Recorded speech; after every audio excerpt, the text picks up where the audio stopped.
Hi friends, it's Murph. Welcome to my kitchen. Today I'm going to share my mother's jelly roll recipe with you. It's really not hard. Most people will have most of these ingredients in your pantry. So let's get started. So I'm going to show you what I have in this bowl now, but I did mix it with my kitchen, like my KitchenAid, my stand mixer. You can use a hand mixer or mix everything in a kitchen stand mixer, but I wanted to have it over here because I have a lot of things going on, even though it's not hard. So you can do it all in the mixer or with the hand mixer. But in this bowl, I have 3 eggs, and I put them on medium high speed, and I beat them until they were like a lemon color. So maybe like a couple, 2-3 minutes, something like that. I added 1/3 cup of water. Don't worry, I'm gonna write it all down for you. And a teaspoon of vanilla, and then I gradually added 1 cup of sugar. So that's what I have in this bowl, okay? Now we're just gonna finish it up. I have it all done, so you'll see what it looks like, but I have a bunch of different steps, so that's why I'm showing you it like this. So I'm gonna add 1 teaspoon of baking powder, 1/4 teaspoon of salt. Like I said, you can mix this with a hand mixer or a big KitchenAid or whatever you have. And this is a cup of flour, okay? I just don't have anybody to take to video for me, so it's really hard to have way over in my other part of my kitchen, and the kitchen is not that big, so. Okay, so we're gonna get this all mixed up. So I'll write my mom's recipe down for you, but like it says, you know, you beat the eggs and then you turn it kind of down to low and you gradually beat in the flour and the baking powder, okay? All right, so this is just about done. So I'm gonna set it aside for just a minute. Now I'm gonna show you how we're gonna get the pan ready. So the oven is preheated to 375. We're gonna bake this for about 15 minutes, okay? So this is one of my cookie sheets or jelly roll pan, whatever you wanna refer to it as, okay? And this is some parchment paper. Now I spray my pan just a little bit because usually the parchment paper, once I roll it out and I'm trying to pour something on, it kind of rolls up. So I've just kind of learned to just kind of give it like a little bit of spray. You don't have to do a lot, but it's actually going to help hold it in place.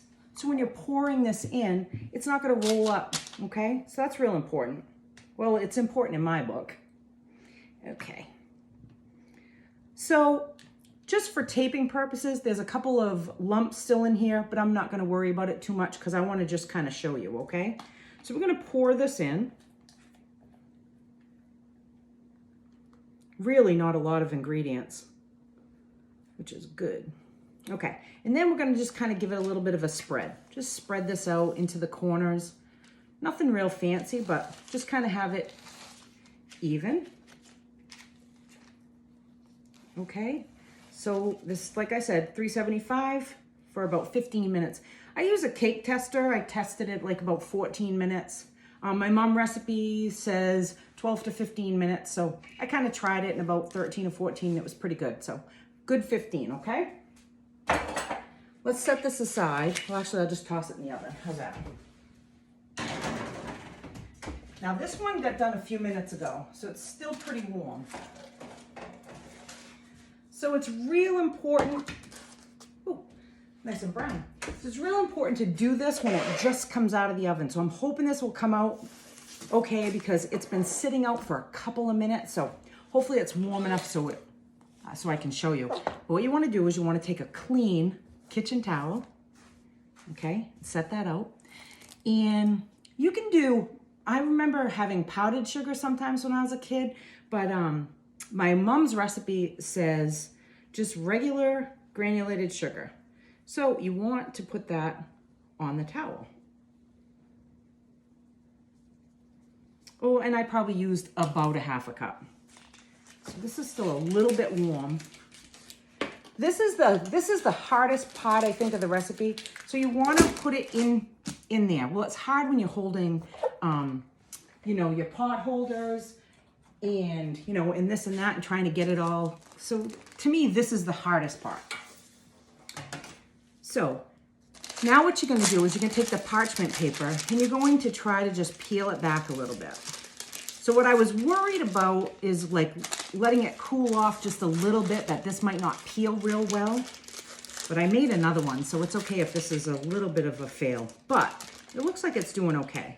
But you wanna just kind of do it slow, just to make sure it comes off nice. Boy, I don't know if you've ever had this, but oh, this just makes me feel like, the smell of it makes me feel like I'm a kid. My mom always made these for like, well, like birthdays or different holidays. We'd have these as well. She'd make a chocolate one too. So I can give you that information as well. Okay, so set that aside. So now if you look at it, if you see any areas that are like, you know, maybe we didn't spread it out enough and it's kind of crispy, you can take your knife at this point, you know, and you can just cut that little bit off if you want, but it really doesn't look that bad. It looks good all the way around, if you can see that, okay? So now we're gonna take it and we're gonna just roll it. And you really have to do this when it's warm, because if not, it's gonna break and crack. Now we're gonna take that and we're just gonna set it aside. We're gonna put it on, you can put it on, oh, I tipped it up and some sugar fell out. You wanna put it on, you know, like a baking rack, just to kind of cool it off. So this has been cooling. So let's show you what this looks like. So we're gonna roll this out. And you definitely don't wanna push that down and make it flat, okay? So now we're gonna fill it. My mom always filled it with jam. Of course, if you make the chocolate one, you could fill it with like Cool Whip or something like that. It's really good. So for me, I have always put way too much filling.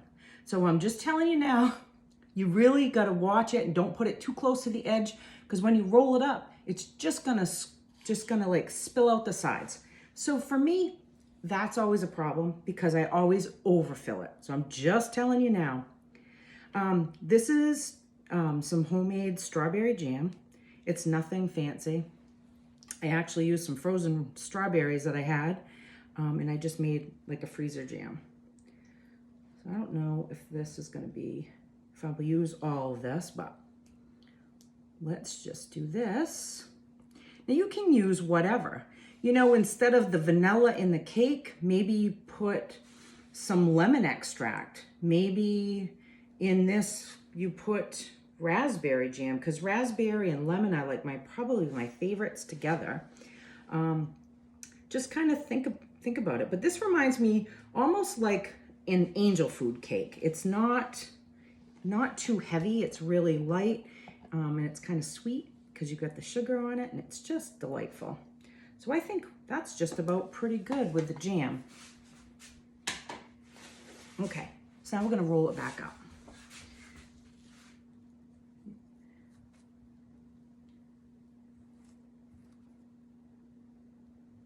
And of course, you know, I still think it's still a little bit too much, but that's okay.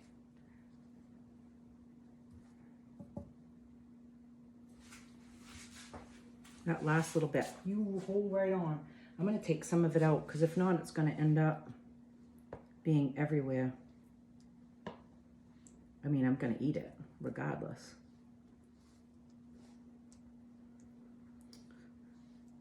Okay, let's try that.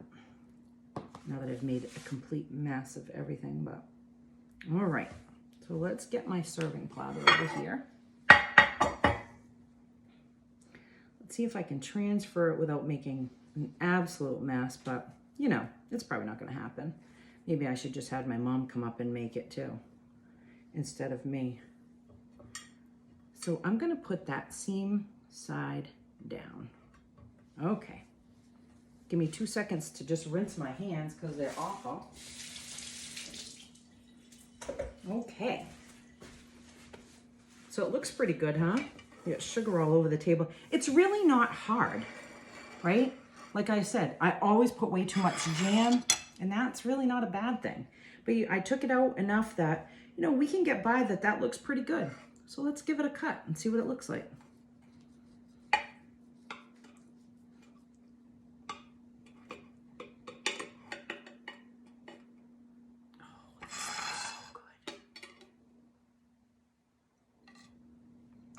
My mouth's watering. Look at that.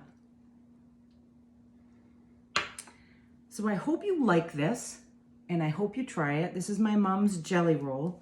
She did write on the bottom of her recipe card if you wanted to make it a chocolate one that you're just going to add 1/4 cup of cocoa powder. So just thought I'd share that. You could make maybe like a pudding or something for inside of it. We always had the chocolate one with just Cool Whip, and I'll tell you what, it's really good too. But this is a nice summer dish, and it really isn't very hard. Okay, reach out with any questions. If you follow me on Facebook, I'll post the recipe card on the menu tab. And if you follow me on YouTube, I will have the recipe written in the description tab. Thanks so much. We'll see you again real soon. Take care.